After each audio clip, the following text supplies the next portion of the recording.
don't you understand that the people who do this thing, who practice racism, right, are bereft?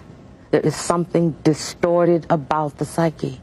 It's a huge waste, and it's a corruption and a distortion. It's a profound neurosis that nobody examines for what it is. It feels crazy. It is crazy. And it has just as much of a deleterious effect on white people. But when you take it away, I take your race away. And there you are, all strung out, and all you got is your little self. And what is that? What are you without racism? Are you any good? Are you still strong? You still smart? You still like yourself? I mean, these are the questions. Part of it is, yes, the victim, how terrible it's been for black people. But you don't like that. I'm not a victim. I refuse to be one. And the victim is the other person who is morally inferior and that's a serious question. On to of course, racism if you have somehow the whole, for his or her own self-esteem and definition. If you can only be tall because somebody's on their knees, then you have a serious problem. And my feeling is white people have a very, very serious problem. And they should start thinking about what they can do about it. Take me out of it. All right, I am on my way to a party and I'm waiting for my underwear to dry. So I figured that I would make a video just quickly sharing some thoughts. So, something that I am starting to figure out, and I'm sure other black people are also feeling this way right now. There's a lot of things going on right now that are specifically designed to piss me off. They're specifically designed to piss me off, get me to respond, to ultimately feel weak, lesser than, and to relent. Stuff that is all geared at encouraging me to feel bad about myself, feel bad about my skin, feel bad about my hair, feel bad about the gender that I was born. And something that occurred to me a couple months ago, and it's a feeling that I've felt forever in so many different ways because I exist in the body that I do as a black transgender woman, is that most of these narratives of supremacy are the reflection of an inferiority complex, a reflection of a deeply felt degree of inferiority. There are some people who know that these things that we believe in, these ideas that we buy into, that are used to control us, gender, sexuality, race, right? They know that they can always rely on people wanting to be better than others. And that we can use these arbitrary things to feel that, right? Like no matter how bad a white person's life may be, there are some white people who are going to say, well, at least I'm not black. No matter how bad a man's life may be, he's going to say to himself, well, at least I'm not a woman. And these things materialize in misogyny. They materialize in racism. And everyone, regardless of whether or not you benefit from it or suffer beneath it, feeds into it, right? We support misogyny, which makes mediocre men feel greater than they actually are. We support anti-blackness, which makes a lot of white people who have never done much of anything feel superior to a black person who's worked so much harder than them, to the point where they will walk into a place of employment and think that in a system that benefits them directly, if there is a person of color that's employed, it was because this company who, survives under capitalism decided to hire the person who is less good at their job, I guess for the image of it all, I guess, right?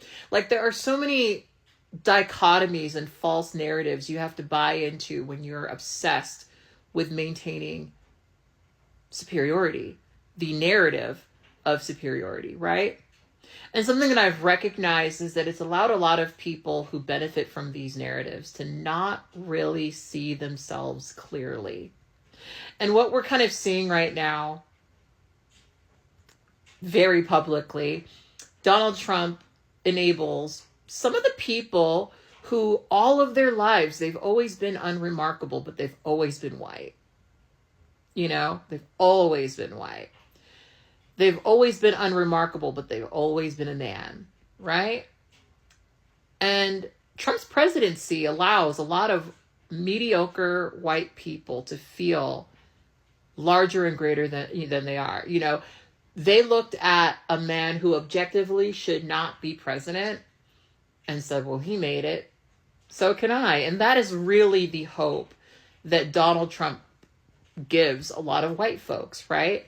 That no matter how bad they may be, they can say that they could shoot someone in the middle of the street, no one's going to care. They can openly speak about having sex with their daughter. They can, you know, fly on planes to questionable islands, right? Like, and still they can become the president. You know, that is a very addictive thing I'm recognizing for a lot of Americans, right? But something that I've recognized is that it's something that I've never needed. I've never needed this idea that someone out there is suffering more than me to feel good about myself. Never. I may have said things could be worse, but I've never done what we're seeing so many things that Trump supporters do, right? I've never looked at someone and said, I hope that they fucking suffer. In fact, if they suffer, it means something good for me. And I think maybe it's just because of my positionality, right? Like, I can't be a person who allows myself to think that the work I do doesn't, matter, or that I'm always going to have someone or something to rescue me. And that's the thing too. It's like a lot of white folks, they see black people in places of employment and they don't understand. They do not understand that racism has taught many of us that the only way we're going to make it through the door is if we are twice as good. So we work really, really hard. We study. We put in the hours, right? We know that we have to do more than our white counterparts, right? And white supremacy has allowed so many of these people to not see that, like, more often than not, when you see a black person in a position of authority at a company, they are actually usually twice as good because they've had to be, right? So in all reality, if you see a black employee, it shouldn't be a sign of them not being qualified enough. It should actually be a sign of them being more qualified than the white candidates, right? Because that's really the only context where someone, look, they were so eager to get rid of DEI, right? They were so eager to get rid of this is what people don't understand. DEI was not about giving people jobs. It was about outreach to communities that were not typically looked at for these positions, right? So it meant putting the job opportunity in front of a black woman, not giving the black woman a job, right? So many white people, I mean, I think they don't like DEI even with like the right understanding of it, but like what they really don't like is equal opportunity. And they will point at the few people that have been able to do it and say, well, they did it, right? Not really understanding that that's kind of their use, right? Their purpose, right? I saw a video, someone saying that, you'll never really see a black person be truly free, like in this country. Their throne is always kind of borrowed. And you think about Beyonce, right? And how little she's said about a lot of things, right? Because even if Beyonce is allowed a certain degree of power, she's still not able to be as free as these white men are, right? Like, think about all of the white Republican celebrities who have just been like, yeah, I'm a Trumper, right? And not that Beyonce didn't do her Democratic bullshit, right? I'm not going to act like that didn't happen. But what I'm saying is that the support came with a lot more hesitation and with a much longer career of success, right? Right? And that's, I think, what they don't see. So I'm saying all this to say that not that I was ever really that seduced by white supremacy, but boy, do I not see it the same way anymore, because I'm just realizing, like, wow, so y'all are in a situation where you don't feel strong on your own 2 feet. And so what you need more than anything is a system that not just benefits you, but explicitly oppresses the other side, right? It's not good enough for you to have almost everything. People need to suffer so you can have it. That is a mentality that I wish more white people would recognize is killing them, is killing everything that's good about this country. But anyway, I'm going to go to a party.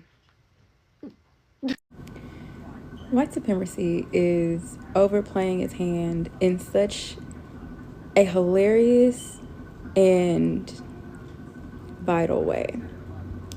The thing is, it could have continued to be silent and insidious and weasel its way into more power, but instead, all it's done in its attempt to be, in white people's attempt for more validation and their fear of people finding out exactly what this is, they have laid bare its inherent lack of value.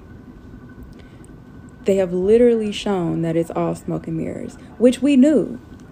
But now you've told everybody, and you're backing it up with evidence of your mediocrity. You couldn't write this. Like, keep it going. Everything that is happening right now has to happen. They have to be in charge of everything from the Senate to the House of Representatives to the presidency. And they have to implement all of these white supremacist policies to the fullest extent. They have to. So that people who still believe in patriarchy, who still believe as long as it's a man doing it, it must be the better thing. As long as it is a white person doing it, it must be a better thing. They need to see all of these policies cost them, and cost them dearly. They have to see that racism is really expensive. They have to see that sexism is really expensive, and that it doesn't get you anything, because quiet as it's kept, DEI or whatever you want to call it, any policy that is good for black people has always been good for everyone. Universal health care is better for everyone. Universal child care is better for everyone. It's never just implemented for black people. And you can't say that, and it cannot come out of a black mouth. You have to see what the alternative is, and we're going to be living in that alternative very soon. There are a lot of Trump supporters that are in long-term care facilities. They're just there, right? During the election, I swear to God, they were in those facilities making sure that those people voted because they knew that they were voting for Trump. They did not think that the system that was created to keep black people down in the gutter was the same system that was going to be their demise. Now, I want y'all to understand this. A lot of these people have money, but they exhausted their accounts just so they can qualify for state health care because they thought they were beating the system. Now, this same system is saying, we're going to give you, instead of $10,000 a month, we're going to give you $5,000 a month. And we're going to send you home with your loved one because you can't afford to be in this facility. You can't afford 24-hour care in this facility. You can afford 24-hour care, but it's going to be at home. And guess what? They're racist ass kids that voted for Trump too. You don't have a choice. You don't have a choice. It's a law. You're going to have to take your grandma in that's demented, racist, and literally is a fucking, like a lot to deal with. Extreme cases, right? Because it's like, oh, so many people are living in this delusion that Trump is going to be able to bring something back that was literally the downfall of half of this country. Now, these people could already be at home. A lot of people in long-term care could be at home. Actually, the progression of diseases worsen in facilities.